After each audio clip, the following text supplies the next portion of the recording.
Hey, sports fans. Welcome to Greg Medford Show. I'm your host, Greg. We're coming to you from Phoenix, Arizona in the little studio off the side of our factory. Uh, Around the walls are little bits of flotsam and jetsam that I've collected. Everything's got meaning. I know people ask me about it all the time. I get little notes, little text messages and emails because people know my number. If if you do have a specific question about something, shoot it out, and I'll usually answer right away. In our continuing effort, we've got a really interesting time in America. We were just kicked off of YouTube a couple days ago over an interview we did with Sonny Borelli, the president of the Arizona, or is he the head of the Arizona Senate? Is he the majority leader? He's not the majority leader. He's just the Arizona Senate. He was one of the guys kind of leading the charge on the recount effort that went on after the 2020 election. And this is really fascinating, okay? So we basically talked with him, and we walk kind of a fine line as we do the show, because we've entered a new phase in America where if we talk about things that tech companies run by East Indian immigrants don't like what we say, they just disappear us. So YouTube, Google, and Twitter does it too. And now Twitter is not so much because Musk is coming. But the other guys, man, if they're run by somebody from India, they're done with us very quickly. And it's very upsetting. As an American who likes to kind of say what's on my mind, I get this Southwest candor about me from my cowboy grandfather. I just can't let it go. So in the last week, we were kicked off of YouTube, and we actually were kind of censoring, which I don't like. I do not like having my thoughts curtailed for fear of being deleted. So we've been I have very strong opinions about what happened in 2020, and I'm absolutely certain it wasn't all above board.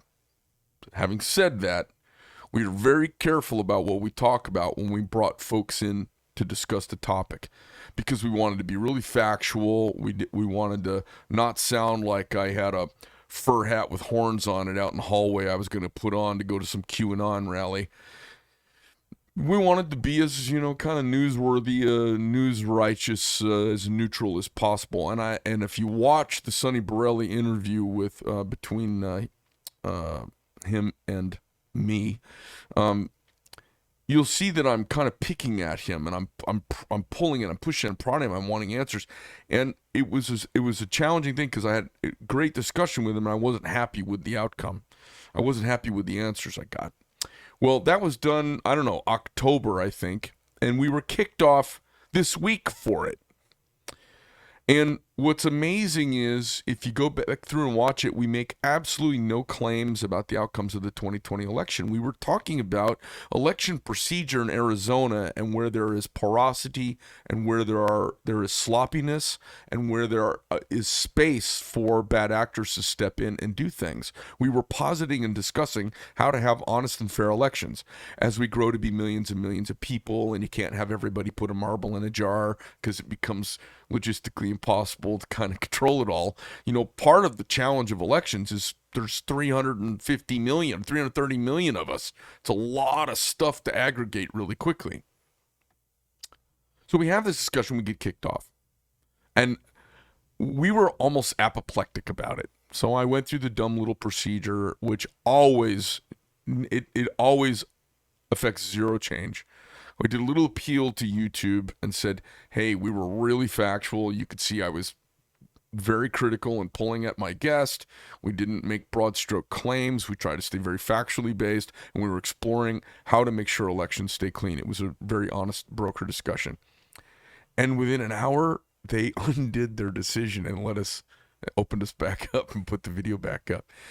So in going along with that, we have another guest in today. We've got major challenges. In my years, half century banging around the planet, I've never seen my country so screwed up. And clearly we had the Kent State massacre. We had stuff going on in Vietnam. We've had the Civil War. People say it's awful. It's the worst it's ever been. I said, there was a period where thousands of us lined up and shot each other. We're not there. It's not the worst it's ever been. But we do have a modern kind of caustic political divide, and it tarnishes us all. And since the press won't do its damn job and be honest brokers and speak truth to power and report honestly to the electorate, citizen soldiers have to pick up the current day musket and have these discussions. And that's what I'm here doing. This is my musket. I'm too old, fat, and ugly to kick down doors and shoot bad guys for the country anymore. So all I can do is talk to folks and see if we can peel back the layers of the onion and find the sweet spot and reveal a little bit of truth. Hopefully you guys, I appreciate you being here. Hopefully you come to organize your thoughts a little bit, get a deep dive introduction to some people that are running in Arizona state politics. And if you're not from Arizona, it's a great time to be reflective about the topics of the day, because these do affect Pennsylvania, Michigan, New York, California, Washington, Oregon. We're going to talk about topics today here in Arizona. They affect everybody. They affect baby formula. They affect international policy. They affect our labor market, our supply chain crisis. And these are all things that are affecting every one of us. So without much further ado, I've got Justin Olson in today. He's a longtime Arizona, I believe you're an Arizona native, right? Yeah, that's correct. Born and raised in Mesa. Born and raised in Mesa. I'm going to ask him if he's a Mormon at some point, and I'm guessing you are. That's correct, yeah. He's got that squeaky clean look that Mormons get. And they make great neighbors for those of you who don't live either near the mothership in Salt Lake or here in Phoenix. Mormons are always good neighbors. Welcome to the show. Thanks for being here. Appreciate you coming in. I know you're running for U.S. Senate. You're running for the seat that Mark Kelly currently sits atop. And you're kind of a late entry to the race. How you doing? I'm doing well. Thanks so much for having me here, Greg. It's such an impressive factory that you've got here, manufacturing these knives, and it's such a beautiful office, the memorabilia that you've got here. And how am I doing? I'm excited to be in this race and feeling very, very optimistic. I got into this race because I'm so concerned about the future of our country. And I looked at the field and thought, what? We've got to make sure that we put our best foot forward to run against Mark Kelly. And that's why I got into this race, so that we can beat Mark Kelly, but more importantly, we can guarantee that we replace Mark Kelly with a proven conservative, someone who's going to stand for our Arizona conservative values, who's going to charge up that hill in Washington, D.C. and fight against the establishment. That's what I've been doing in my private sector work. That's what I've been doing in my public service, and that's what I'll do as the next United States Senator from Arizona. Let's do the deep dive and go back. I like to get a little texture of people here. People know about me because they know the texture. We are, as human beings, I think we are, how rocks, if you check their magnetic polarity, you can tell what direction they were facing because of the positive and negative poling of the earth and how the molecules line up. I think us humans, we're the same. I think we humans are the same. So let's dive back into while you were magma still forming into the rock. You went to high school and college here in Arizona? I did, yeah. I graduated from Mountain View High School, went to ASU, got an MBA in finance, and worked in the private sector and also worked in public service as well. All right. And then tell me what you did in the private sector. Yeah, so in the private sector, I've worked as a tax manager for a Fortune 500 company, but more importantly, I've been very honored to have worked as the CFO for Turning Point USA. I've been in the trenches, just fighting that good fight, teaching the rising generation to love our country, to honor its founding, and to fight to protect and preserve those principles that made our country the greatest country in the history of the world. Yeah, for a lot of you who don't know, you might see Charlie Kirk bouncing around there online. He's got a pretty significant presence.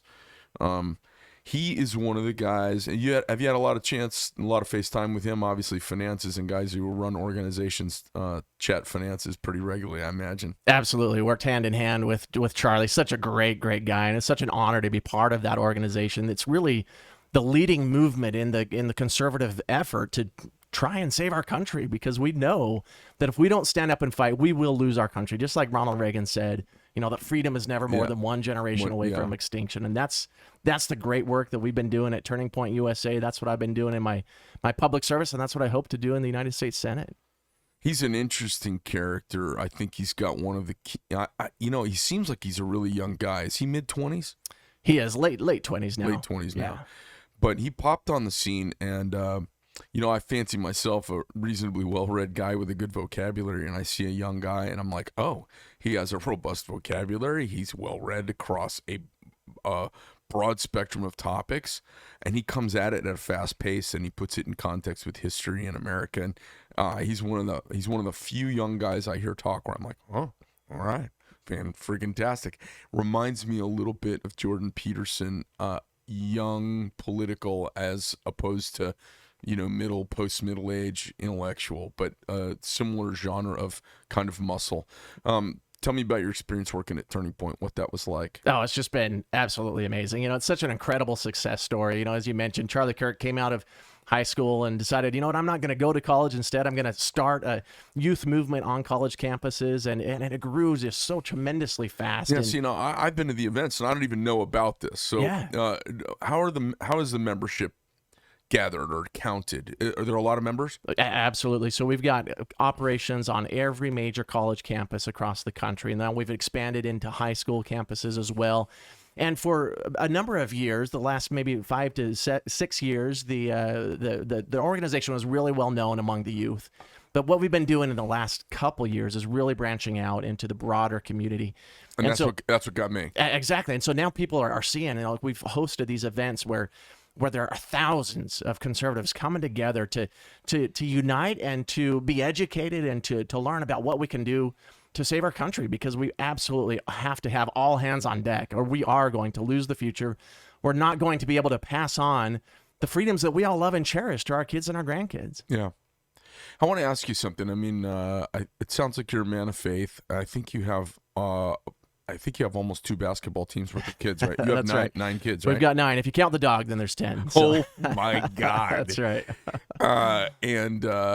And your wife has already earned herself a little place in the afterlife. she absolutely has. A mom of 9 makes you a saint. So tell me the ages of your kids. My oldest You can give me the range. If you're a real old-fashioned dad, you don't know the ages of all your kids. My oldest is 18 and a half. He'll turn 19 this summer. The baby's 4 and a half. He'll turn 5 in September. So the oldest just started a mission for the church, so he's out in Romania, bordering on fantastic. Ukraine, and Yeah. he's been there for about 4 weeks, having a tremendous experience. So we're super, super proud of him. We got 2 others that are in high school right now. The next one will be starting high school next year. Are you guys done? You It's gonna a have lot of more? fun. I think that we're probably done. My wife never rules anything out, though, but we've never had our youngest be as old as 4 and a half. So this is probably it. We look forward to grandkids in the not too distant future. So Okay. I miss having the little babies, but this is probably it for the Olson household. All right, pretty awesome. So you did some finance work, tax finance work here in town, and then work for Charlie at Turning Point. And then, is this the next foray? Is this the next chapter? It is, yeah. And so, in addition to my private sector work, I've also served in public office. So I was elected to the state legislature in 2010. You remember the environment. Obama was in the White House. It was the year of the Tea Party. It felt a lot like right now, the frustration that we all felt when we saw, these corporate bailouts. We had too big to fail, unsustainable spending, and we were concerned about the future of our country at that time. And that's what got me motivated to run for the legislature. At the time, we had an unprecedented budget crisis, a $3.6 billion deficit. And the establishment said, look, we can't balance this budget. We've got to raise taxes. They passed a record property tax increase, a record sales tax increase.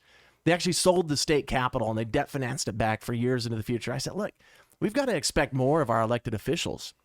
Arizonans, we had been hit hard by the Great Recession, and the government's asking us to pay more of our hard-earned resources for our government. I just thought, this is wrong. So I ran for the legislature, ran on a platform of fiscal responsibility, low taxes, getting the economy growing again, and delivered on that promise. I became the appropriations leader, worked hand in hand with that great patriot, Andy Biggs, who was the budget leader in the Senate at the time, and we passed. He's making waves now. Isn't he? He's making waves now. He's been of course, the chairman of the House Freedom Caucus, and just a great patriot. And we passed my budget bills in my first year as the appropriations chairman. It was the first structurally balanced budget that the state had seen in years. And my record of conservative successes goes on. I'd be happy to talk at length about any of those, like defunding Planned Parenthood, defunding Obamacare, getting an A rating from the National Rifle Association, funding the Border Patrol, or excuse me, the Border Strike Force, and voting to ban ballot harvesting, expanding school choice. I'm the only candidate in this race with that proven conservative record, and that's why I'm running, so that we don't just beat Mark Kelly, but we replace him with someone who's going to be a conservative champion for our conservative values. We've all been let down far too many times by candidates that say the right thing on the campaign trail, and then they become part of the problem. With me, you don't have to just take my word for it. You can look to my record. Do you think the candidates that are in it right now, we're talking about, we got Jim Lehman in it, we got Mick McGuire, we've got Blake Masters and yourself. Is there anybody else? Mark Brnovich. Oh, that's right, yeah. Brnovich. Do you think of that pool, do you think any of them are wolves in sheep's clothing, not real conservatives? Well, the problem is you just don't know until someone has been in office, until someone has taken that fire, that stood up to those challenges of the establishment and stood up to the pressures that exist in policymaking. I'll give you an example. Just recently at the Arizona Corporation Commission, where I currently serve, we had folks come down and protest against an expansion of a natural gas-fired power plant in Coolidge. This is a power plant that we desperately need. We've had rolling blackouts in California. The Western grid is short on energy. We need this expansion. Folks came down and they protested, and they said, this is environmental racism. It's like, come on, this is ridiculous. This is about one thing, and it's about the Green New Deal and stopping any expansion of natural gas. And I called it like it is, and I voted for the expansion. I was the only candidate, or not candidate, the commissioner, to actually vote for that expansion because of those pressures from folks coming down and protesting. And there are folks on the commission that we all anticipated would be conservatives. So did it get shut down? And it got shut down. I'm still pushing on that issue, and I hope that we will reconsider it. We've got to do the right thing. I mean, this is energy that's desperately needed. But the point is that you don't know how a candidate is going to react under those circumstances until that candidate has been under fire. I'm the only candidate with that proven record. I've stood up against the establishment in our party, fought against the radical left in the opposition's party, stood against the expansion of Obamacare here in Arizona, and that's what I'll do on Capitol Hill. I'm the only candidate with that proven record. Everybody else, we've got to take their word for it. And as voters, we've been let down so many times by candidates that say the right thing on the campaign trail, and then they become part of the problem. They become Republicans in name only. They become part of the establishment. With me, that it's not going to happen, because you can look to see. I've been fighting in this fight at Turning Point USA. I've been fighting in this fight in public service here in Arizona, and I'll do it in Washington, D.C. as the next senator from the United States, for the United States Senator from Arizona. Yeah. I guess, tell me a little tiny bit about the Corporation Commission. How many people sit on that? So there's 5 of us on the Corporation Commission. And how many Commission. of them are Republicans? 3 Republicans, myself included. So 3 Republicans, 2 Democrats, and the Republican majority Corporation Commission voted down the expansion of the gas.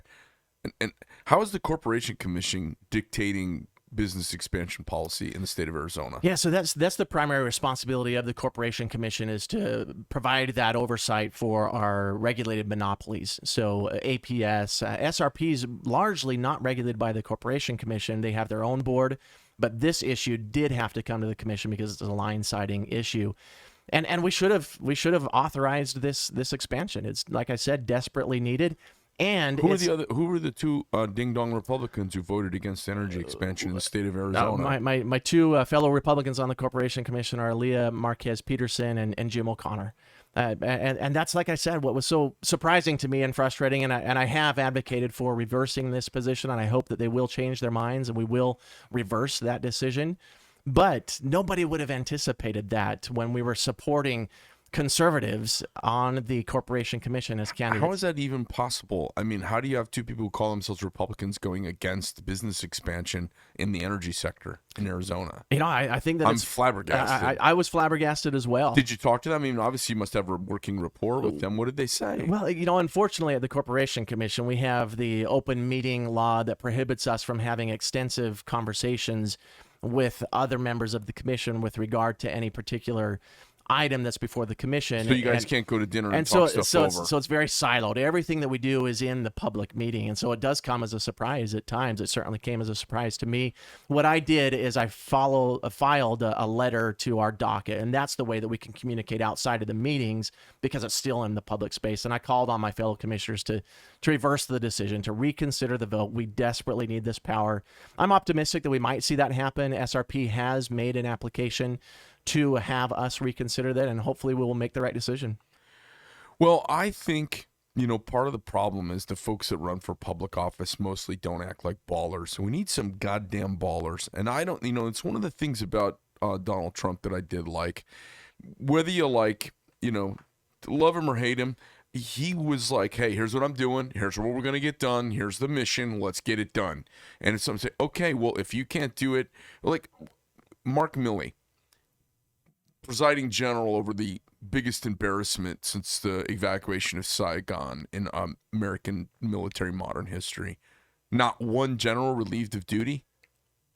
Right. It's so wrong. There's no accountability in Washington. And I remember them all criticizing Trump because he would kind of churn and burn, which is what you got to do a lot of times when you're doing big stuff within a team. Oh, you're not my guy for that. No problem. Hey, there's other things to go do. Let me get the right guy. Making that boss man call and being a baller. And I want everybody that I vote for to be a baller. Absolutely. And so it's one of the reasons I kind of am a little rough language, and it's one of the reasons I'm kind of pressing, and it's one of the reasons I'm a little blunt. I'm sick of the politeness of politics because it comes down to lying.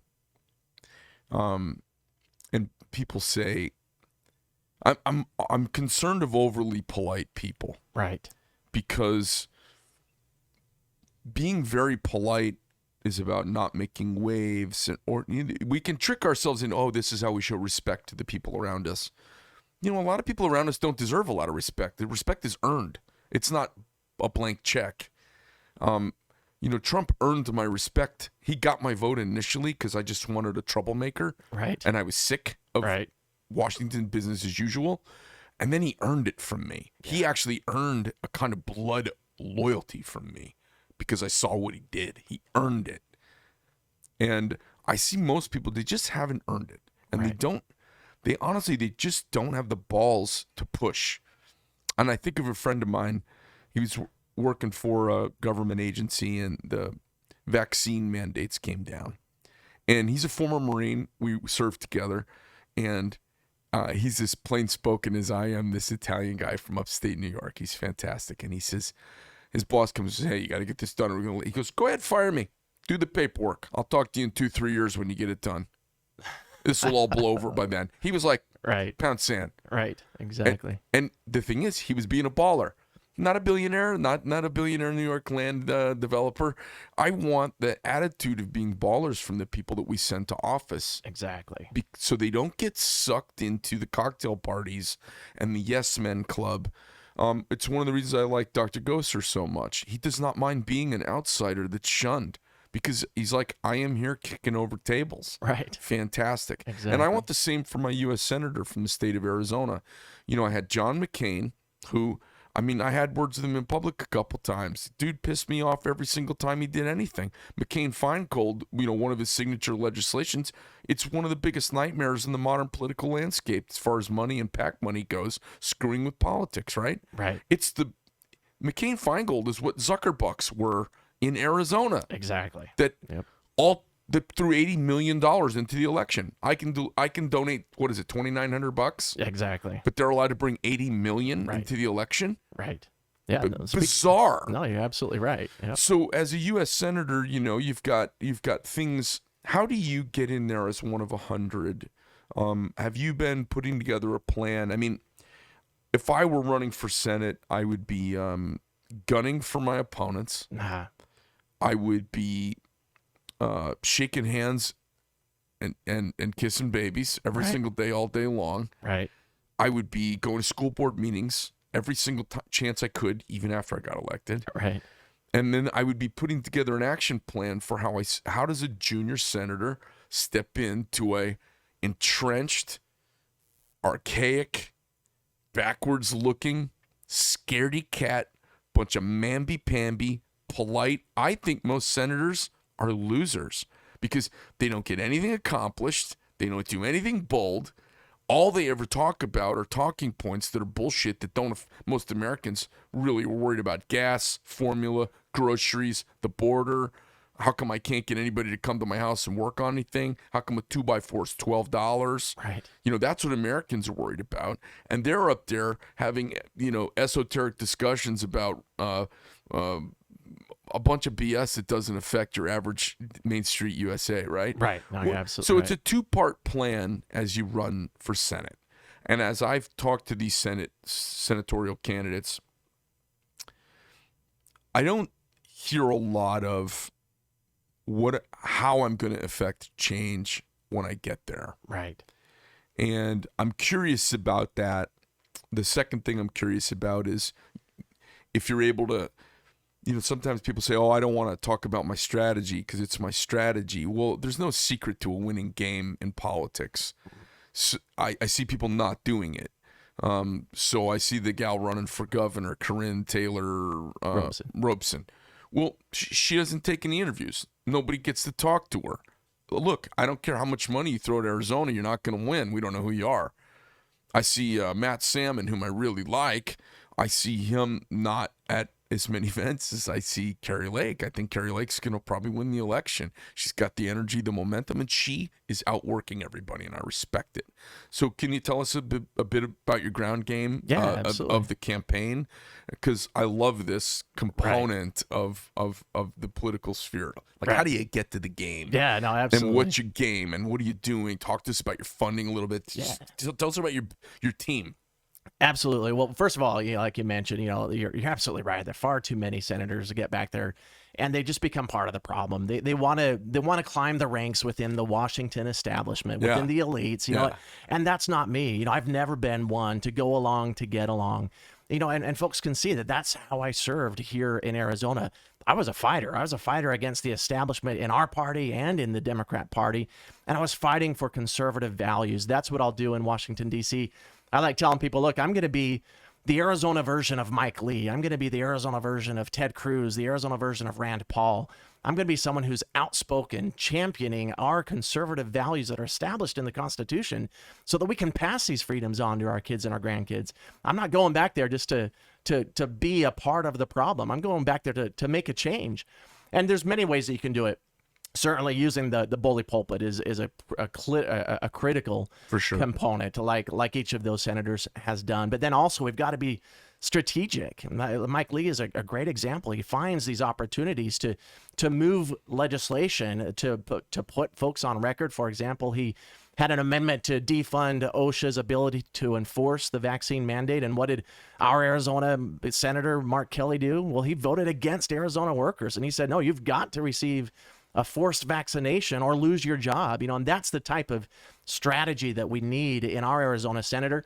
I'm the only senator, a candidate with legislating experience. I've demonstrated that effectiveness in this policymaking body to move the dial towards conservative values. And that's what I'll do in Washington, D.C. I'll be a fighter. I'll be a leader. I'm not going to be a backbencher. But when it gets to the campaign strategy, this is a very, very interesting race. I like you mentioned, was the last candidate to get in. I was waiting to see what Andy Biggs was going to do. I thought he would have been a great candidate to run against Mark Kelly. In the midsummer last year, he decided he's going to run for re-election. So I began doing my due diligence and making the arrangements that I needed to do to be able to run a campaign. Got into the campaign in October.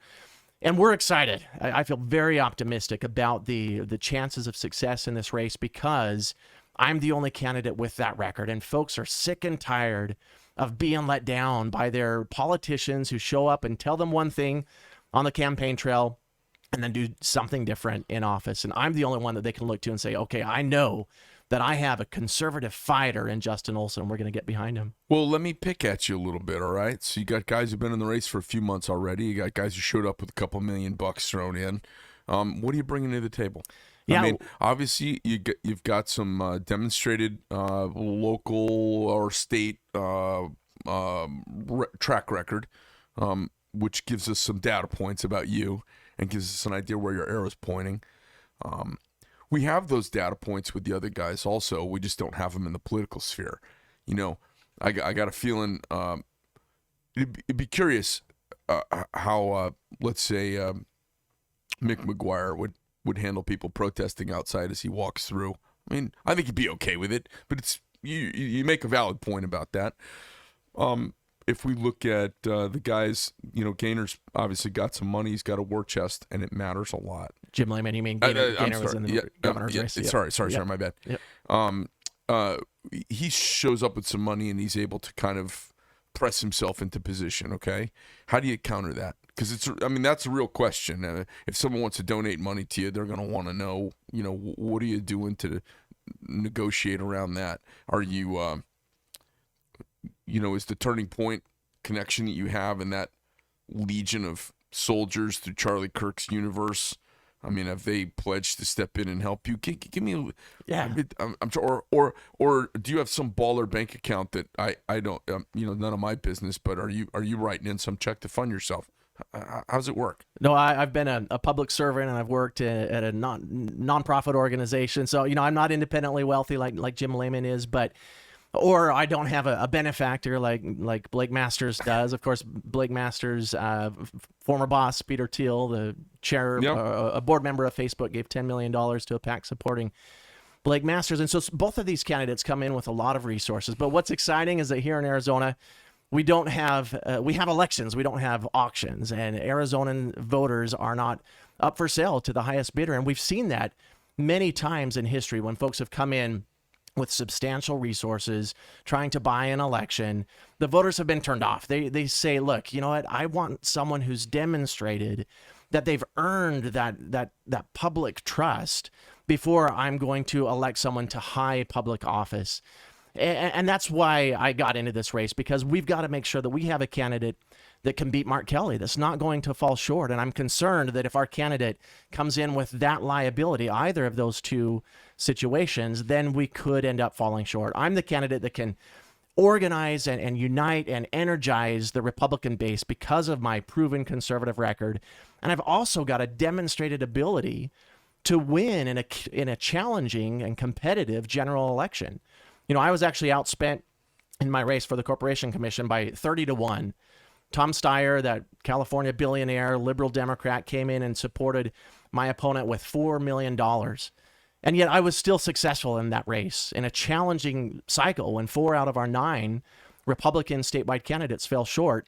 I was able to be successful. I was able to earn the support of the general election voters. And I think it's because the voters saw that I had served with the highest standards of ethics and integrity, that I was an earnest seeker of Arizona's best interest. They see that they can trust me. And I think that that's what's critical. And that's why I got into this race, because I looked at the field and I thought, you know what, if I don't do everything in my power to make sure that we beat Mark Kelly and replace him with a proven conservative, then I'm going to have to live with that question for the rest of my life. If Mark Kelly is our senator next year, that's something that I don't want on my conscience, that I didn't do everything within my power to get rid of him. Yeah. I scratch my head and wonder how a guy who was in the military, who was an astronaut and a patriot for our country, ends up a Democrat and doing kind of what they're doing right now. Right. I'm flabbergasted. Like, it just doesn't, it's hard for me to wrap my head around, you know, having a science background and being in science and being in a reasonably empirical environment, like being an aviator. You know, I'm a pilot.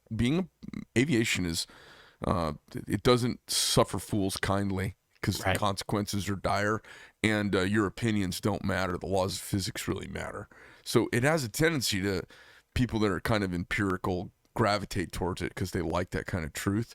And to have someone who comes from that universe have such a disconnected worldview from observable reality is, you know, sometimes it makes me doubt myself. Like, am I thinking? What am I missing? Right. Am I missing something? And then you kind of lay out the information again, and then you hear their arguments and go, no, they're just being dumb about this. No, you're absolutely right. I mean, he's been a rubber stamp for the Biden administration, for Chuck Schumer and Nancy Pelosi. You know, and he claims or tries to claim that he's independent. You know, that he's a moderate. Well, that's absolutely not the case. I mean, Kirsten Sinema demonstrated what an independent looks like. She protected us from the worst prospects or the worst aspects of the Democrat Party. She and Joe Manchin, we have to thank for protecting our country from the Build Back Bankrupt bill, from blowing up the filibuster to pass the Freedom to Cheat Act. He voted for all of that. Yeah. So he's demonstrated that he is a rubber stamp for the radical left.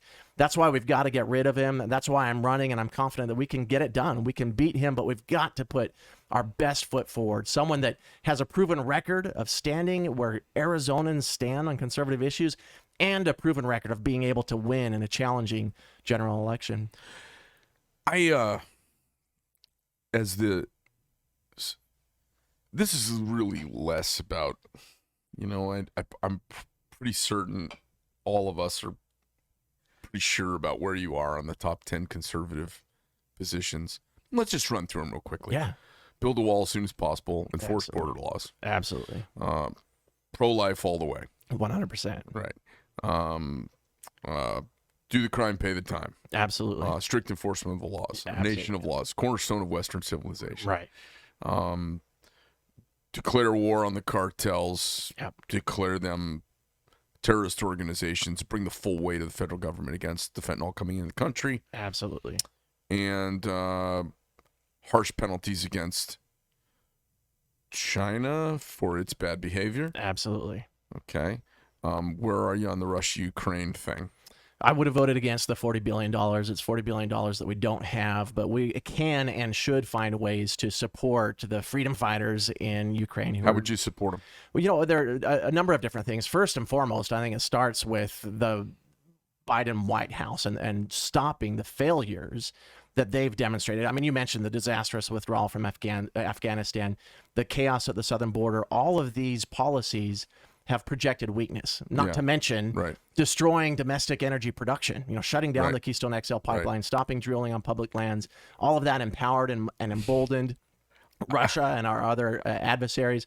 So we've got to project strength at every turn, the exact opposite of what Biden has done, and then provide logistical support in ways that we can. But there were items in that $40 billion budget that I thought it was too much. So we need to find ways to stand with them and support them, but not with that $40 billion bill. It's funny. There's a kind of ancient schoolyard wisdom. There's a biological wisdom. Guys like me walking down the street, the way I look and the way I look around and just the way I am, I'm not a target. Guys go, yeah, this is going to be easier fish to fry. That's not right. Yeah, he's 40-pound overweight middle-aged guy, but he might be really awful for a couple seconds, and I don't want anything to do with that guy. That's right.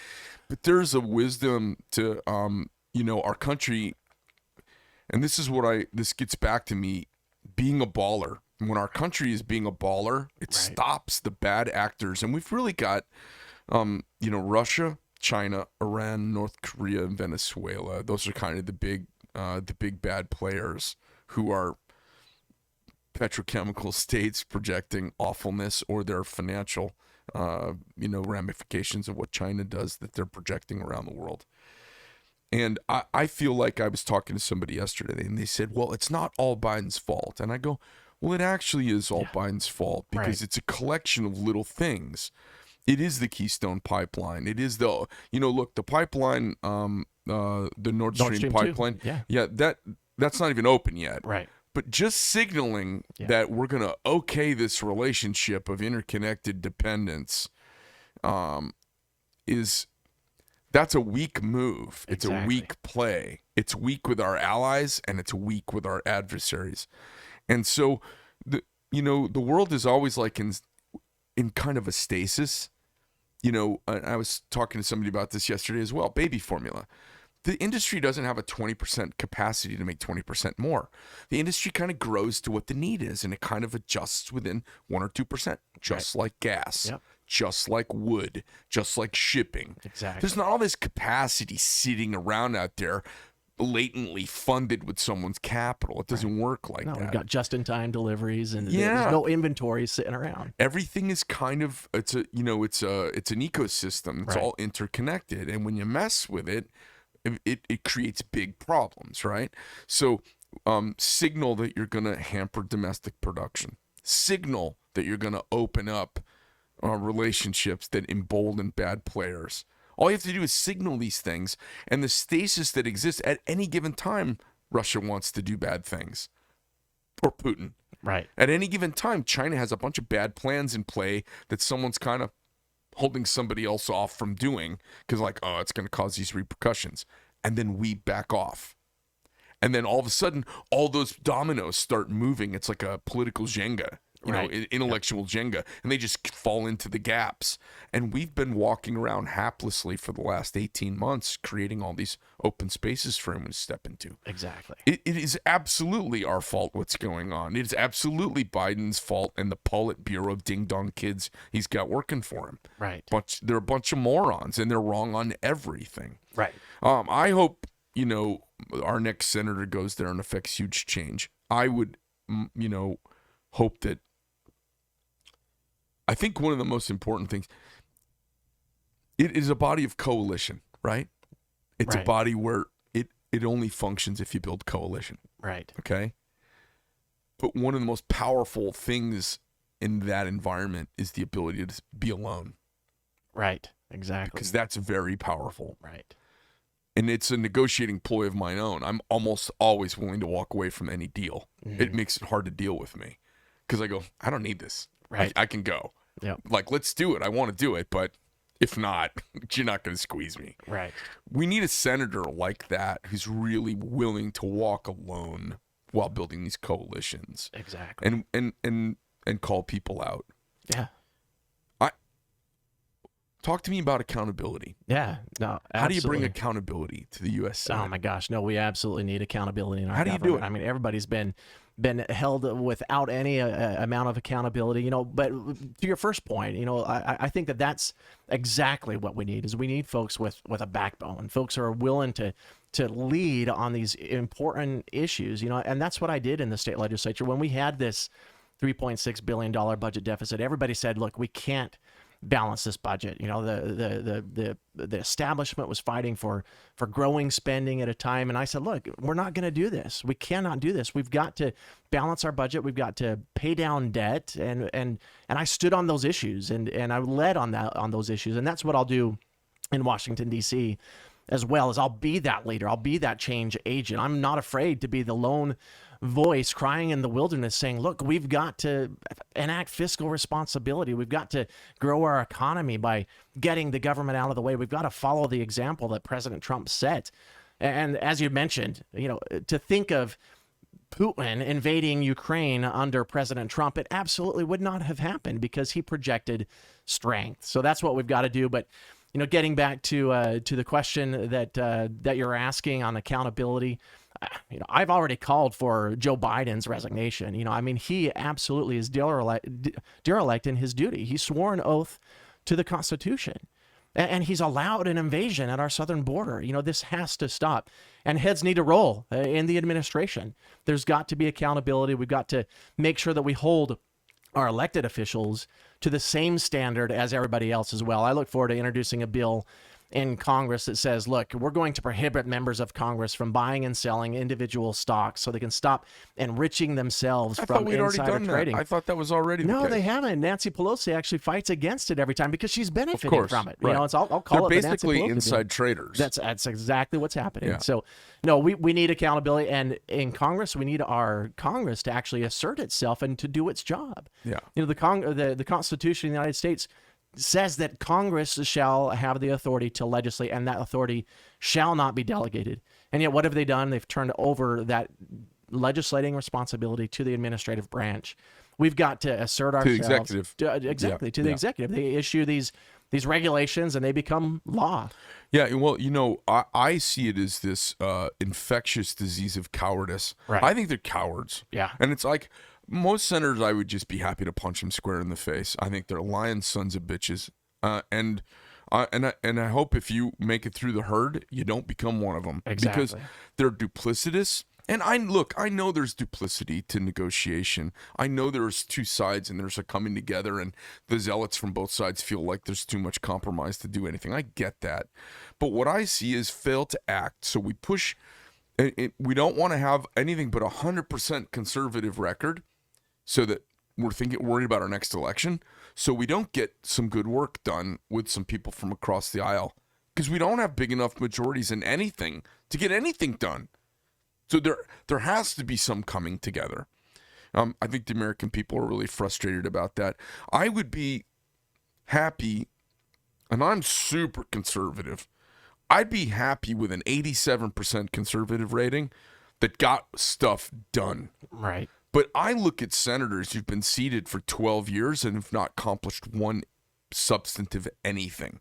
They've been a co-signer or a co-sponsor of a bunch of horseshit bills, or they named 12 highways, 3 buildings, and a state park. All right. That's what I see for records. And if you go look at people's records, it's embarrassing. Like, you're in 100 of the 435 most powerful people in the most powerful, wealthy, well-heeled, willing to affect change group of humans who've ever existed. You name 12 highways, 3 buildings, a courthouse, 1 highway, and you co-sign 3 pieces of legislation about gender equality in California. Obscene. Yeah, it is. You could shut down the United States Senate and we would never notice. We wouldn't know the difference. It would actually be beneficial to the American people. Less noise. Yeah, no, Less absolutely. Noise. I mean, that's when, our pocketbooks are most in jeopardy is when Congress is in session. Let's elect you and we'll pay you and just stay home. Exactly. Don't do anything. That's exactly right. So, and the other thing is I talk about this all the time. People say, what does the country need? And I get asked to go speak in these groups, and I've got people running for office, and they all say what they're going to do. And I get up and I say, listen, I don't think you need to do a damn thing. I think everything we have and that we need exists. We need to start having the balls to follow through and do what we have agreed to in the past. No, you're absolutely right. We've got to enforce our laws. And be accountable. And like Barry Goldwater, my aim is not to pass legislation, it's to repeal it. We've got to repeal the Department of Education. We've got to repeal the Department of Commerce. We've got to get back to that limited role of the federal government that was anticipated under the Constitution. I want to unpack a couple of those things you just said, because when you say defund the Department of Education, repeal it. Repeal it. The vast majority of Americans who haven't done this deep dive into politics and the kind of game behind the scene, they're going, well, you can't get rid of the Department of Education. Right. I mean, it's the federal agency that helps oversee education in the United States. Right. That's to make sure little black kids in Alabama actually can go to public school. Department of Education. I mean, these crazy religious people from Arizona, these Mormons are crazy. They want to undo these. That's what's going on in people's minds. And if you don't know that, I know it. Right. And so there, talk to me. I guess we could unpack the Department of Education really quick, right? Right. Since its inception, it's gotten more money every year, and as it is nationalized its agenda and pressed it out into the states, right, are in every metric, our capacity and our proficiency has decreased in literacy and mathematics and history and civics, right, for the last 80 years. Right. Yeah. I mean, am I missing anything? No, you're absolutely right. And so, and they're really the Department of the Teachers Union. Exactly. They're really not the Department of Education. Right. And that's the problem. But the larger problem is the fact that this is, under the Constitution, a responsibility of states. It's an aberration. And it shouldn't local be governments. The Constitution makes very clear that the federal government has enumerated powers. We can read about it in the Federalist Papers, and the states' powers are broad and innumerable. Right. All those not specified in the federal go to the states. And the people. And so that's what we've got to get back to, is the progressive era where they passed the 16th Amendment, the 17th Amendment. They grew the federal government far beyond the reach that our founding fathers anticipated it to have. We've got to push as much of the responsibilities of our government back to the lowest level of government, where it's closest to the people, to the school boards, to the local governments, and to the states, where parents can actually have a voice. They can show up at their school boards and say, look, this is not the curriculum that I want taught in my schools. And then we need to empower parents even further with school choice, so that they can take their kids out if the school board is not listening. I've noticed the language has changed just in the last 3 months. They talk about the money being connected to the student. They've gotten rid of they're starting to stop with the buzzwords. Right. You have all these buzzwords like defund the Department of Education or repeal the Department of Education. Well, America hears that and thinks it's batshit crazy because they think the Department of Education is actually part of education. Right. It's not. It's not. It's being done at the state and school board level in municipalities across the country. The Department of Education bullies the school departments with money. Right. And policy. Yeah, so they tax us beyond the level that they should be taxing us, they being the federal government, and then they hold the resources out as the carrot to require the states to do what they want done. Under the Constitution, they don't have the authority to mandate it, and so they use our tax dollars in order to entice that compliance with their policies. We've got to just end it. Leave the tax dollars at the state level so they have the resources to provide the services that are needed under the state and local governments where they're more responsive to the people. We see this when the government reacts to problems that are real. So clearly during the Reconstruction period, Jim Crow, and prior to the Civil Rights Movement, clearly there was heavy pockets of deep-seated racism and bias in this country that was not treating people and was disenfranchising Americans. Right. It's I don't even think it's shameful. It just was. It's shame on them. It's not shameful to me. I had no part of that. Shame on them. I don't carry the sins of my father. I think that's an American thing. We don't get punished for our ancestors' behavior.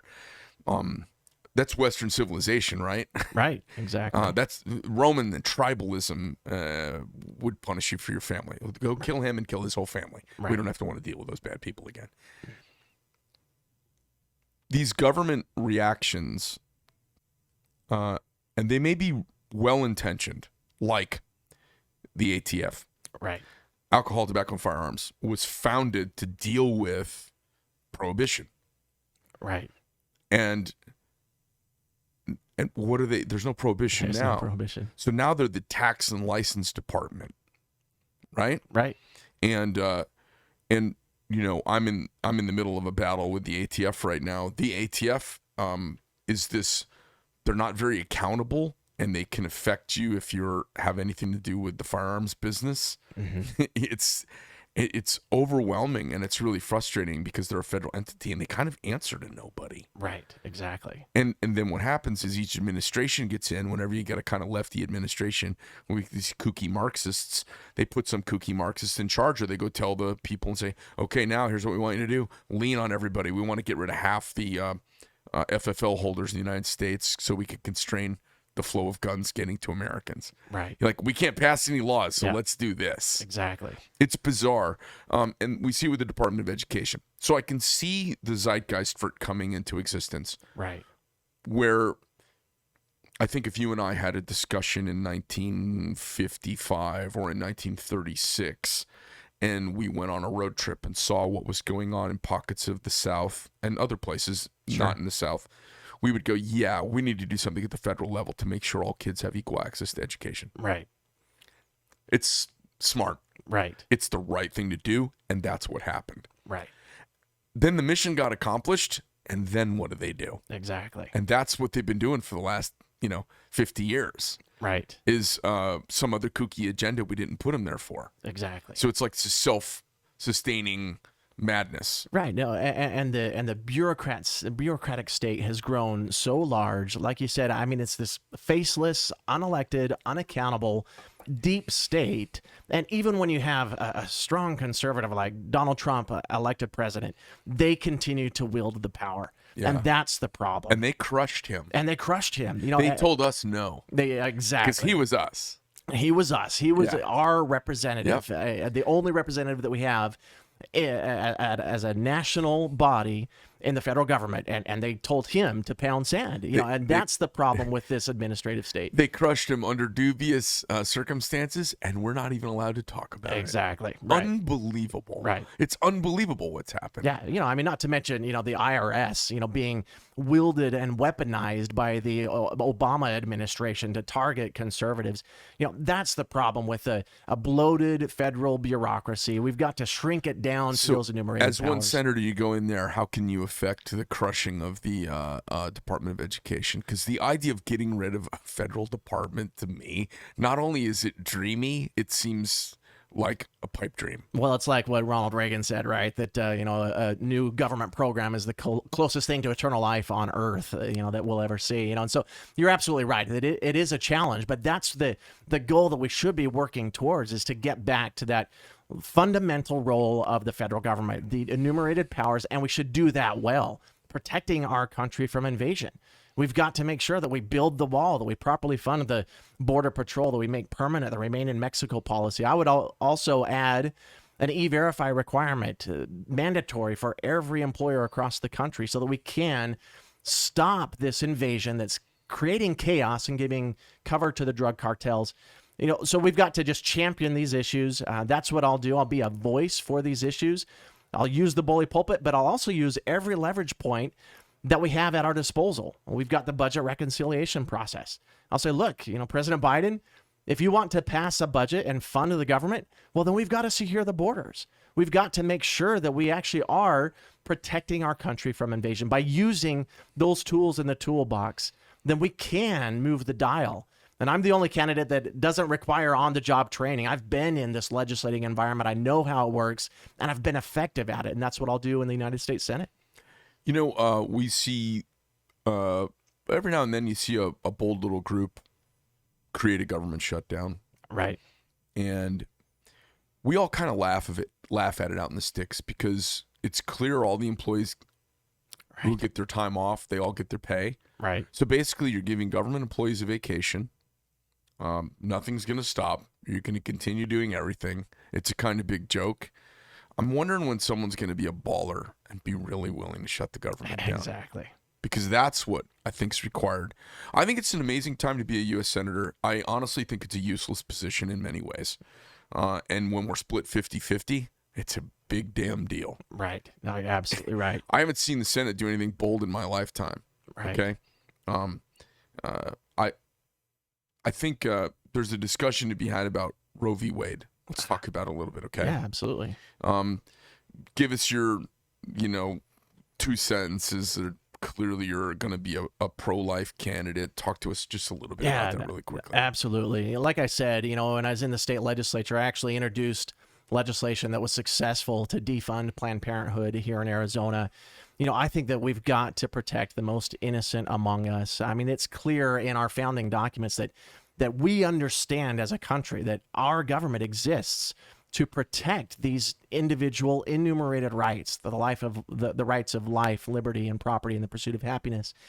And that's what we've got to do as the federal government, as the state government. We've got to protect the most innocent among us. And so that's what I did at the state legislature. And I'm so excited about the idea that Roe versus Wade could very likely be overturned this year. We used to pray that Roe would be overturned in our lifetime. Now we're saying in a number of days or weeks, we can actually see this happen. This is a tremendous triumph of good over evil. And I think it's also going to be something that can be beneficial for us in our electoral politics. A lot of folks like to say, or from the left, that this is going to be something that will help Democrats. I disagree.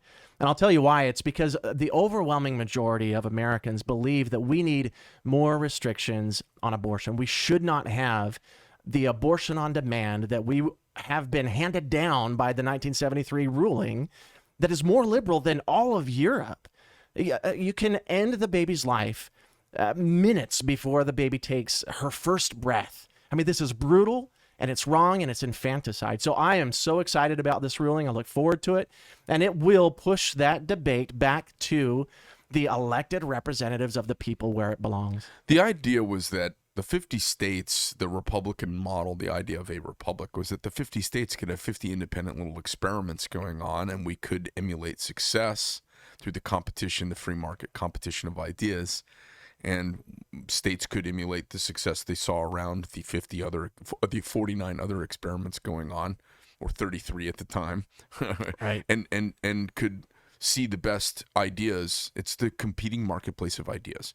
You said something very telling just a moment ago, which means there's and this is something conservatives are really bad at, and pro-life people are really bad at this, what I'm getting ready to throw in your lap. And I think it's a nuance that if you don't discuss, you lose a great many women and centrists over. There seems to be, when polled, about 70% of Americans are against abortion after viability. Right. We talk about abortion in these very binary terms, right? Pro-life or pro-choice, because that's what's good for the news, and that's the argument they want us to have. But when you ask women who are pro-choice, self-determination, it's my body, my choice, when you ask them about late-term abortions, they're like 95, 98% against it. Exactly. Why? Because they're fucking human beings, That's and they exactly know right. better, and they're the Yep. givers of life, Right. and they really do know that, even past their fuzzy hair and their unpicked mustache. So when you get back to it turns out there's a spectrum. Right. And so I was talking with a good friend of mine, a dear friend of mine who's Catholic, the other day, and they are very pro-life. And then while we're in their discussion, they say, yeah, but before the heartbeat, there's room for my compromise. And I'm like, hold on a second, because in the pro-life world, you just broke the rules. Right. And so when you talk to people who self-identify as pro-life, there's a very big spectrum. And when you talk to people who are pro-choice, you find out there's a gigantic spectrum. Exactly. And I don't hear that in our public discussion, because you'd get crucified by the pro-lifers for having the discussion. Right. But it was just hidden in your language a moment ago. I think that Americans, the vast majority, which is about 70%, and we have about 15% zealots on the left and 15% morally righteous on the right. The 70% in the middle agree on serious limitations based on a few major triggers of the life cycle of this conundrum for our country. Right. And it seems that's where legislation should. I don't think there should be any legislation about it, quite frankly, at the federal level. It's not the federal government's job. Pound sand. Right. But these discussions need to be being made out here in Arizona, and they need to happen in Tuscaloosa, and they need to happen in Los Angeles. Right. And there's going to be a variety of things that are going to push your moral sensitivities, and there's going to be a bunch that push my moral sensitivities, and none of us are going to be totally happy, but it's got to be better than what we're seeing right now. And that's the key. And that's what I think many in the pro-life movement have recognized, is that we cannot take this position that moving the dial and protecting life is something that we should celebrate, even if it doesn't go far enough. We should. Those of us that believe that life begins at conception, yes, we should keep fighting for that, but we cannot let the perfect be the enemy of the good. If we can absolutely protect more life by supporting legislation, we need to do it. And I think that's a phrase that will, if you find a way to incorporate that in your message, I think it really enfranchises your centrist voter and your female voter who doesn't want to be bullied around by religious ideologues, because there are a vast number of conservatives like myself who are not religiously bound. It turns out we're really Judeo-Christian spin-offs that are pretty conservative. Right, exactly. And we don't want to be clubbed over the head with one person's sect of Christianity or another person's sect of Judaism or whatever. I think there's a reasonableness to your tone that if you find a way to allow to happen, it also stops crazy lefties from saying you want to boss women around and tell them they don't have charge over their body. And the truth is, none of us really have 100% charge over our body. None of us do. They've been told a lie. And then when someone else starts getting involved, is it legal to commit suicide? Right. No, that's a good point. Is it legal to commit suicide? It's not. Is it legal to commit suicide if you're driving down the road? No. I mean, a lot of people would say, well, I think, there's a discussion. I'm just having this, I'm playing the intellectual wants to have the discussion because this, it's funny. This has been kind of mental masturbation for the last 40 years. And all of a sudden it's like, it's upon us because of Donald Trump's Supreme Court nominees. Right. They're getting ready to not say abortion should be illegal. They're getting ready to potentially say this is not a power of the federal government. We shouldn't be legislating from the bench. And this began a long spiral that has politicized the Supreme Court out of viability. Exactly. And we've now abdicated the responsibility of the elected, responsible members of Congress from doing their job. And now it's these unelected people in black robes who make these decisions. Right. And you can't unelect them. Yeah, they're just being honest and reading the Constitution. They're being honest, saying, hey, you know, and you know, it's funny in Alito's thoughts, there's a very big tone of we don't think the laws should be changed or the state of abortion in America should be changed, but we do believe this decision is not done at the federal level. Exactly, and not at the Supreme Court. Fascinating point, and it's a subtlety that is really lost on crazy kind of unhinged lefties. Right, exactly. But I think it's important to have, you know, you revealed something now. Now, you're a Mormon guy with light blue eyes, a super white guy, probably needs to put some sunscreen 50 on when you go to the beach. That's right. And you've got 9 kids, so you put your money where your mouth is, clearly. And I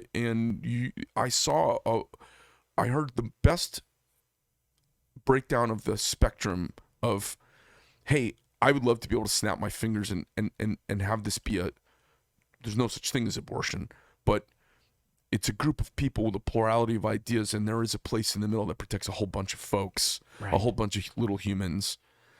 Let's get there. Yeah, exactly. And Like, if we can get that improvement and save babies' lives, Right. well, then that's something we should celebrate. I think it's I'm kind of a little taken aback.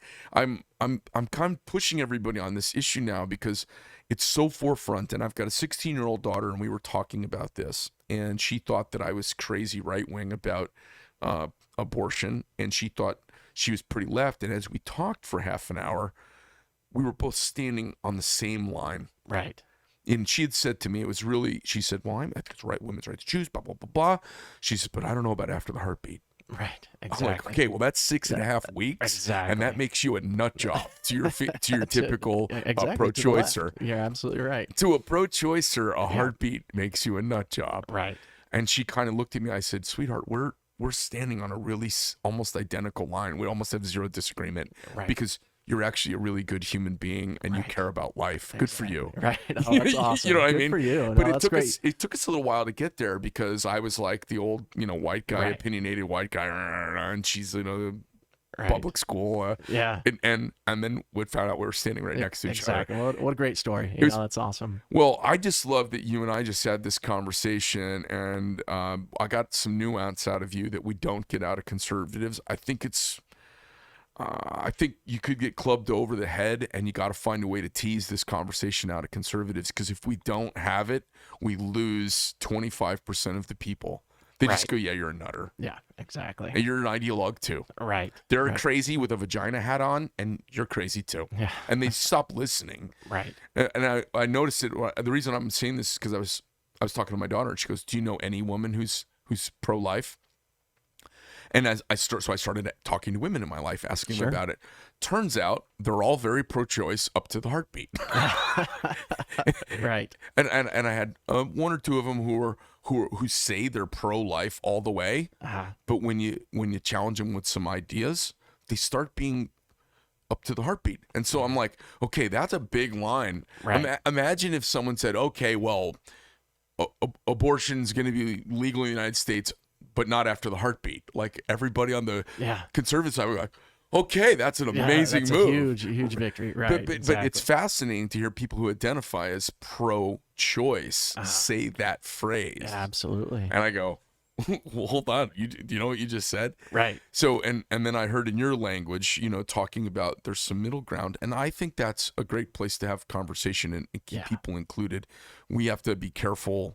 One of my questions I was going to ask you today was, what do we do to keep non-religious conservatives in the fold, which is a big central swath of the American public. There's a you know that Reagan Republican, that middle, the moral majority. There's a small centrist group in the middle that's not very religiously bound. They're very pragmatic, and they're even if they believe in God and a higher power, and maybe they were raised some religion that they don't practice now, and maybe that is still their moral compass. Right.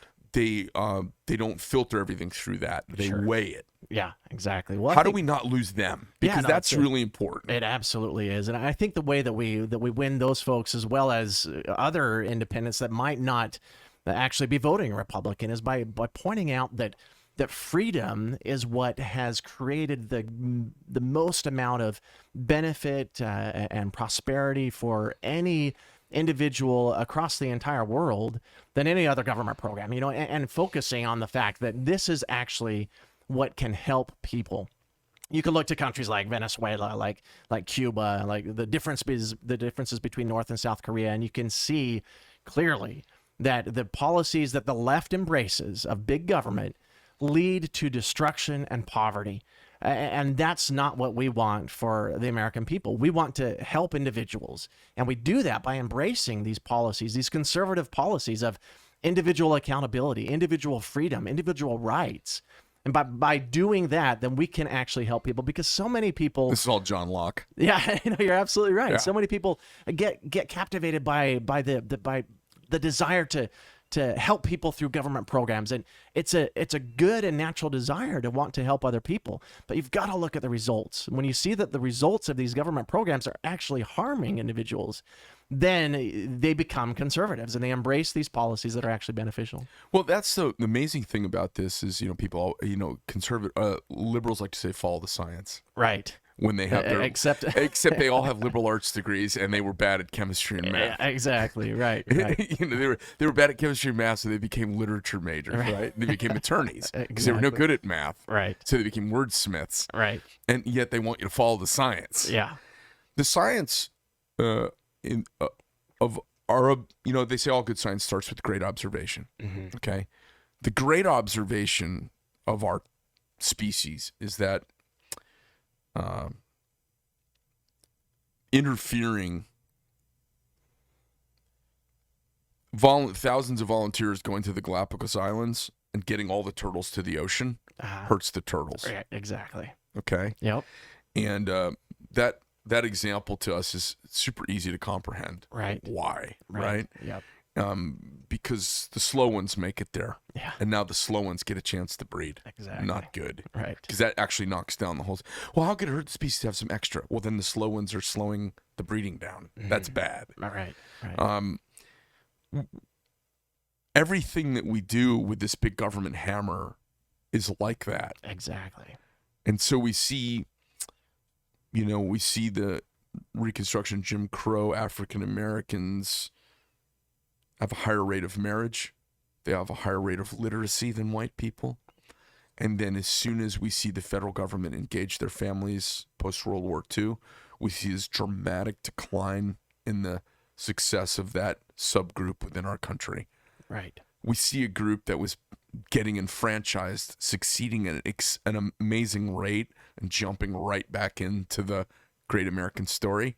And then we see the modern white liberal government intervention crush the community and steal their culture. Right. Yeah, I mean, LBJ, he said he was going to eradicate poverty in 10 years with the Great Society, and we still have poverty. We haven't moved the needle. We've thrown trillions of dollars at it. But instead, we eliminated his Great Society, destroyed the inner city family, and now that is actually expanding even beyond the inner city. And so these government programs, while supported by many with good intentions, have created damage to the American people. And that's what we as conservatives have to be able to articulate, because far too many that don't understand these views and these perspectives think that, well, you just don't have a heart, or you're just for big business, or there's some other reason why you're supporting these policies. Well, in reality, the conservative doctrine is grounded in what is best for individuals. Give them their freedom, give them that ability to provide for themselves. The big government policies, they destroy individual Vitality. They're Yeah. demoralizing. Well, You they become crush the our captive. souls. They crush your souls. Yeah. That's exactly right. And that's what the left has done. Yeah. I mean, you look to Venezuela and Cuba. These used to be strong economies. Now they can barely even provide the most basic necessities of life for their Right. citizens. We don't have to guess about this stuff. Exactly. Right. The thing is, you got to read, and you can't listen to NBC, Exactly. CBS, ABC, CNN, MSNBC, because they're just lying propagandists. Absolutely right. We have to keep doing these shows. We have to, one of the best people I have ever heard articulate these failures of leftism is Charlie. Oh, absolutely. He does a tremendous job at He's it. great, and as many talents as you bring to the table, those are, I'm sure, things that have rubbed off if you didn't have them in your own right. I have not run across too many people in my entire life who are able to articulate as well as he is, as quickly as he is, Exactly. the failures. And the thing is, as conservatives, our ideas win, Right. and they win in spite of 18 to 20 years of indoctrination of our children. Exactly. And that brings me to our final point today I wanted to talk to you about. So we have a game of whack-a-mole going on, and everybody who runs for office ends up playing whack-a-mole because you get sucked into the whack-a-mole game, because that's the game. It's the way it's set up. Right. And we fight all these battles, and we have all the agita about it, and we get all worked up about it. We have all these battles, and we have some wins and some losses. And in the end, we've relinquished the Great War. And the Great War, and I say this, and I'm not one who says, oh, for the children, it's for the children. Oh, no children get you. Put the helmet on. Excuse me. I am, my kids are the ones that I get like helmets dropped off new in boxes at my front door, because my kids don't wear helmets when they ride their bikes. And, my kids fall and bang and do all the bang into each other and bump and get bruised. And I didn't want a big bubble around my kids. Exactly. And I guess we've relinquished the entire war to leftists. Right. And then kids graduate from college and they show up in the workplace, and we hope to convert them into conservatives. And the truth is, we do an astoundingly decent job at it, all things considered, because our ideas are better. Right. So articulating the ideas quickly so that you can get them out there in really palatable ways. You did something very subtle talking about abortion that is powerful, and that may not be a Republican primary talking point, but it may be the thing that can win. The education of our children, even as critical, let them get banged up, don't wear helmets. Even if you were a staunch disciplinarian and don't seem like a lovey, feel-good Dr. Spock kind of human, the fact that we have relinquished the schoolroom to lefties is one of the biggest miscalculations of conservatives. Right. And it's the big silver lining to the COVID cloud, is to get the mama bears, and we need papa bears too. Absolutely. Dads need to be there, and senators need to be there when they have the Maricopa County or the City of Phoenix School Board gatherings. We need senators and congressmen there. We need these local petty direct democracy people. We need them knowing that grown-ups are paying attention, because they're doing crazy stuff behind our back, and they've been doing it for 100 years, and we've been letting them. Yeah, no, you're absolutely right. We lost the college campuses in the 60s. Then we lost the other institutions like the media And the FBI. The FBI, we lost Hollywood, then we lost the schools, and now it's even the corporate boardroom. I mean, this used to be, the bastion of capitalism and free markets. Yeah, they're wokety woke too. How is that? And now, so we've lost every institution. Yeah. So, I tell people, look, politics, we all know what Andrew Breitbart said, right? Politics is downstream from culture. We've got to do everything in our power in every aspect of our lives to educate, to win the hearts and minds of the American people. That freedom is what is in the best interests of all of us. And we've got to fight against the radical left and what they're doing to try and destroy that freedom, that individuality. And by doing that, we can protect and preserve our country for the rising generation, for the next generation. But it's going to take everything that we've got. Like you've said, we've got to show up at the school boards. I was thrilled to see that you do have a spotlight now shining on what's going on in our school districts, that, critical race theory has been allowed to be taught. Mark Kelly actually voted to allow critical race theory in our schools. And we've got to be teaching our kids to love our country, to understand and respect the founding principles that made our country great, not the reverse. And that's what the radical left has been doing. That's what they're trying to do, and they'll continue to do it if we continue to let our guard down. So you're absolutely right. This is an exciting development that resulted from parents being able to see what was being taught inside the classroom. We've got to make sure that we teach the rising generation why America is the greatest country in the history of the world, notwithstanding our flaws. And we've got to protect and preserve those freedoms for generations to come. It's powerful that we communicate to the folks as we start this battle into the schools.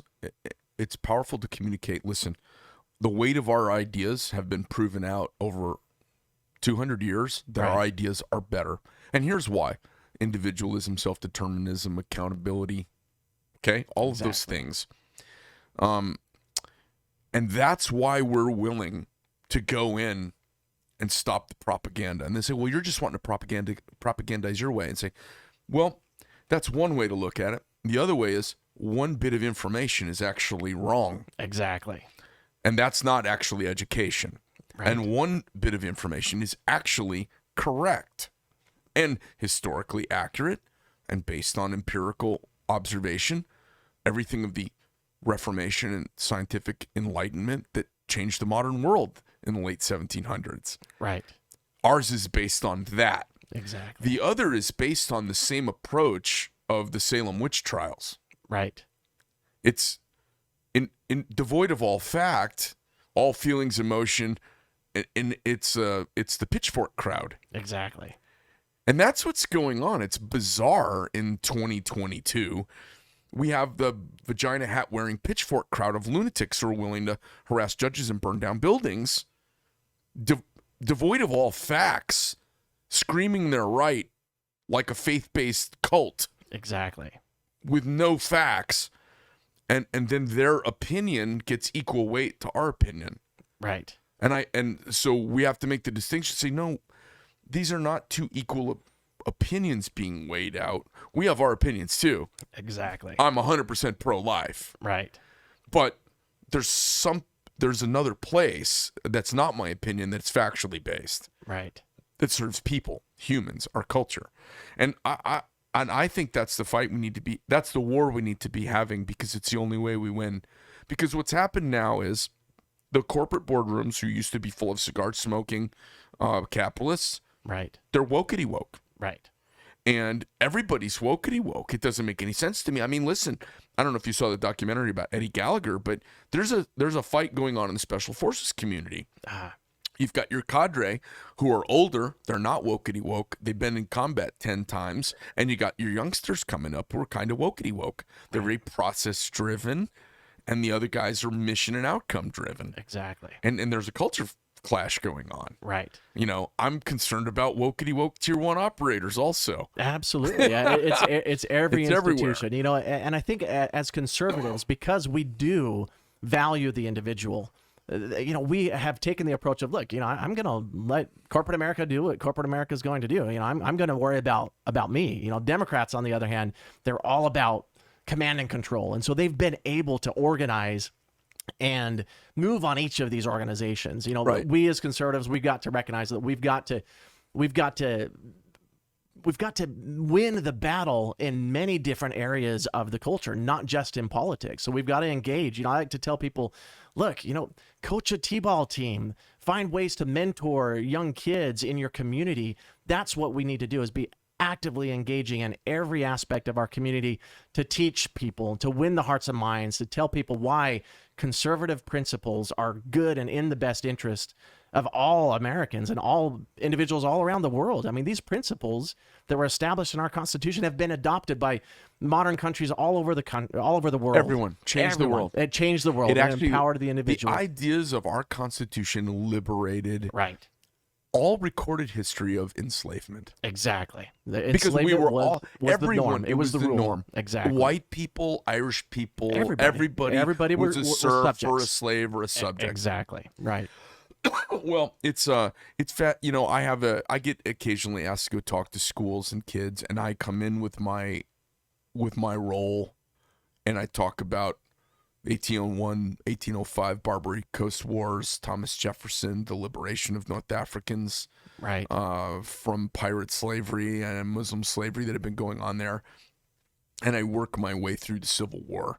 When I have my little quick talk about that with people, kids are blown away. And you can see, like, I can get a whole room of junior high kids or a whole room of high school kids who are all like rolling their eyes and can't wait for the, make out session out after school. I can get them absolutely dead silent, like wide-eyed staring. Wow. Because our story is amazing. Exactly. And people are not telling our story. That's absolutely right. And we have to get out there and talk about, hey, this isn't just our opinion, and we're not trying to propagandize you. This experiment has been tried, and we know the outcome. Exactly. And they're recycling stuff that's been tried, and we know that outcome too. That's absolutely right. And so if you know your history, Yeah. we can give you some examples. Exactly. And it doesn't have to be Pol Pot. There's a lot of other examples glaring along the way. Absolutely. And if we are staying educated, that's how we win this Yeah. war. I'm not worried about the battle. Right. I'm not worried about these battles because you're going to win some, you're going to lose some. I want to win the war. Exactly. And the war is a bunch of young patriots who love their country growing up and who understand individual freedom allows for greatness, and groupthink crushes the soul. Crushes the soul. You're absolutely right. Yeah. Yeah. It destroys who we are. Exactly. It's demoralizing. Yeah. Yeah. Absolutely. Yeah. Well, fun having you in. Likewise. I hope I didn't talk over you too much. I feel I had fun chatting with you, and I think it's great for people to get a chance to hear, excuse me, nuance come out about these really polarizing issues that are always painted so starkly. Right. And I think it's courageous to have personal views that we're willing to see. I don't want to say compromise, but we're willing to see a variety of humans' needs and possibilities along the way, and our willingness to kind of move the needle in the right direction and not be all or nothing. Exactly. Because the scorched earth politics that we see right now, it doesn't serve any of us well. Right. When so many of us talk and find out we have really similar kind of takes anyways. It's sad that we're also at each other's throats. Right. Absolutely. Well, I think, the great example is Ronald Reagan. He was someone who was able to bring so many together and lead in a conservative manner. And then he was able to win re-election by winning every state but Minnesota. He was the great communicator. He was able to win the hearts and minds of the American people by teaching them that we need peace through strength. We need to fight against the communism. We need to win the Cold War. And he was successful at doing that. When he stood up and said, Mr. Gorbachev, tear down this wall. And everybody was saying, you cannot do that. He said, yes, I can. I'm going to stand for freedom. And I'm going to fight. And it happened. Unbelievable. That's what we need to do. We need folks that have that backbone, that courage. He was being a baller. He was being a baller. You're absolutely right. Yeah. So I hope as you negotiate your way through this gauntlet you're getting ready to go through, that you're going through, I hope that you, if you end up popping out the victor on the other side, and I always have to cage my words because, I talk to a whole group of folks. I hope if you're victorious, I wish you the best of luck. I hope that you go there and you're an absolute baller, because that's what we need. We don't need any more guys that want to play ball. We need guys that want to be ballers. Right. Because that is where we can hold people accountable and hold people to the fire. I think one of the best things that could happen is if the Senate passed no legislation and it just started going after corruption Absolutely. in the government? Said, hey, you know huge. what? We've hurt the American public enough with our inaction. We're going to clean up our own house. That would be amazing. That would be awesome. Yeah. That would be absolutely tremendous. Gosh, and you'd see people all of a sudden start, as soon as there's some accountability, it lights a fire for right activity. Exactly. So I think about it all the time, like, what would I do? And I know, as you kind of envision this, one is you plug it in the machine and you start to nudge the machine, and I see almost everybody who does that gets steamrolled by the machine. Right. And the other part is you'll light a fire and see who comes to help put it out, and then see if you can burn something that is bad. You had to destroy something that needs to be rotted out. Yeah, get something, get rid of the Department of Education. How do you actually do that? Right. That's exactly. a big deal. Right. Well, I wish you the very best of luck. Tell anybody who's jumped in and listened how they can donate to your campaign. Absolutely. It's at votejustinolson.com. We're also on all the social media platforms. We'll be very honored to have the support of any in your audience. Like I mentioned, I'm the proven conservative candidate. I'm going to go back to Washington, D.C. I'm going to be a fighter for our conservative values. Tell them how you spell your name, first and last. It's Justin, Justin, Olson's Olson. All right. There it is, folks. Hey, thanks for coming in. I appreciate having you here. Thanks so much, Greg. It's been a pleasure. Awesome.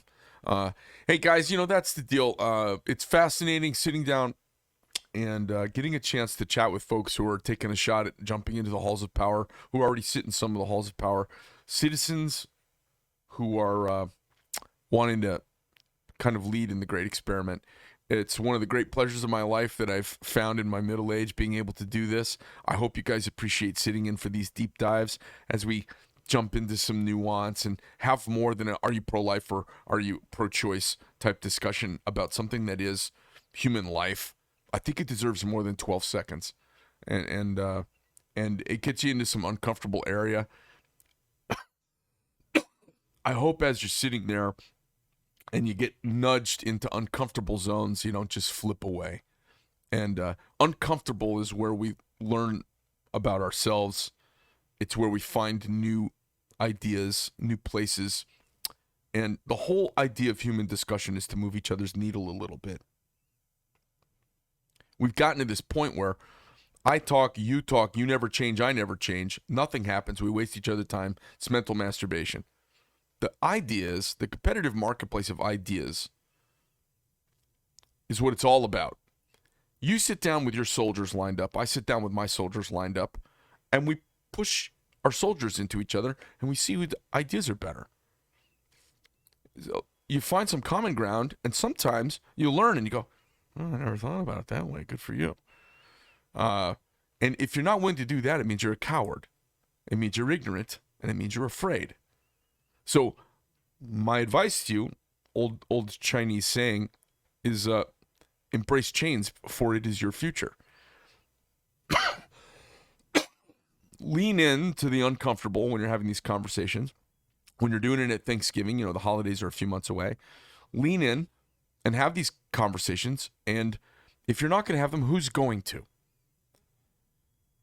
And you might find out your crazy niece who just got back from Columbia University, after you ask her a few questions, you might find out she's not a nutty lefty after all.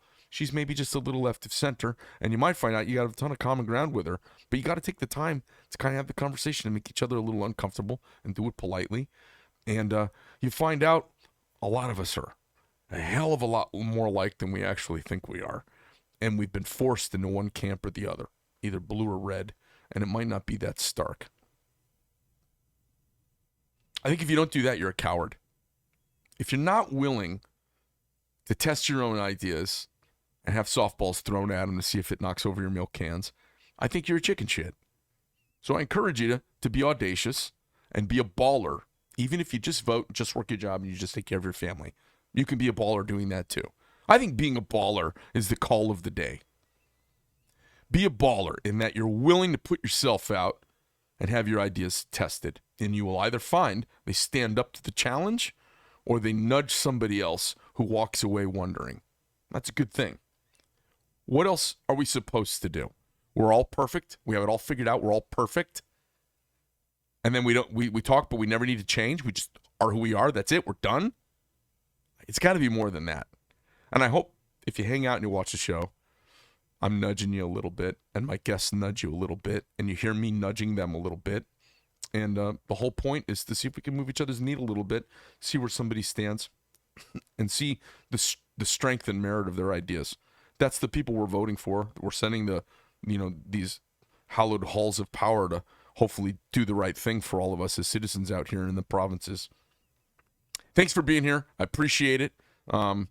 This American experiment is never over, and we have to keep fighting the good fight. So if you guys want to reach out to me, you guys know you can always reach me on my cell phone, 480-227-2399. You can text me. If you want to do something to change the world, go to a local school board meeting and do one thing. Force yourself to stand up and ask a question.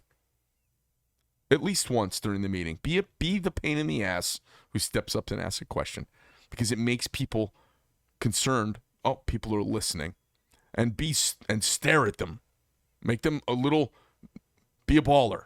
Make them go, God, that guy's kind of intense, man. He's asking me about the thing. And what happens is those leave little marks in people's soul and in their brains. And when they go to make these decisions, they go, oh, I'm going to have to deal with that guy. Be there nudging a little bit. It's good. And then force them to be courageous. All right. Greg Medford Show. I'm Greg, your host. Thanks for stopping in. I'm out.